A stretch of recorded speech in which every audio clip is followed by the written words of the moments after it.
Hello, I'm Jerry. And I'm Sheridan. And we are standing in front of some of the prettiest trees you're ever going to find. It's true. These are some of my most favorite. These are, we're talking about crab apples.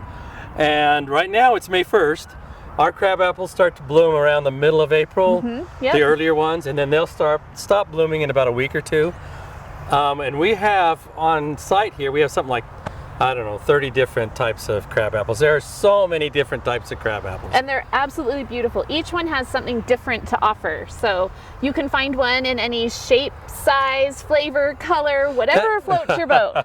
And that's what I like about them, is because they're kind of like this designer tree.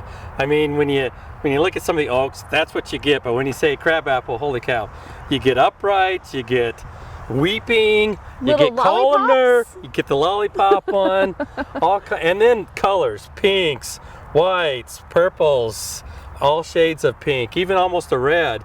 Look at this one behind us here. This one is incredible. Isn't that just so cool? The vibrant color is just like, it pops in the landscape. It really does. And that's the other thing about them is, we talk about designer, but I also look at them as an all-season tree because they look good in the spring, they're blooming. I mean, what isn't to like about this? Summer, they're just a nice tree. Yep. Some of them will even have purple leaves. They will. They're beautiful. Fall color. Fall color, yes. And some of them have what we call persistent fruit. Like this. Like that. Hey, that's pretty good. Woo, it's magic. So why is there fruit still there? Well, this fruit obviously didn't get eaten by birds. I mean, it hangs around throughout the winter. I've had a crab apple with persistent fruit, and usually in about February, the birds come in and clean it off, but they didn't finish out this one. So it can kind of stick around a little bit. If you don't like that in your yard, then you pick a fruitless variety or one that retains the fruit, right? Yeah, persistent fruited or non-fruiting. You just brought up another cool thing about them is in the winter they attract birds. They do. Cool birds. Really cool birds, yeah.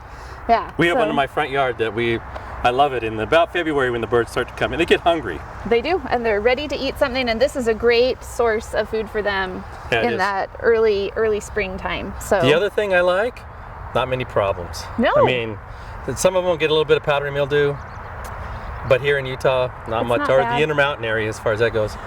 Not much at all? Yeah, the only other disease I've seen on them is fire blight, which can be a little dedevastating, but that's true. But there are some resistant varieties. Yes, there are resistant varieties, and I don't see it on crab apples very often. No, that's true. So when people say, what do I plant? What tree do I plant?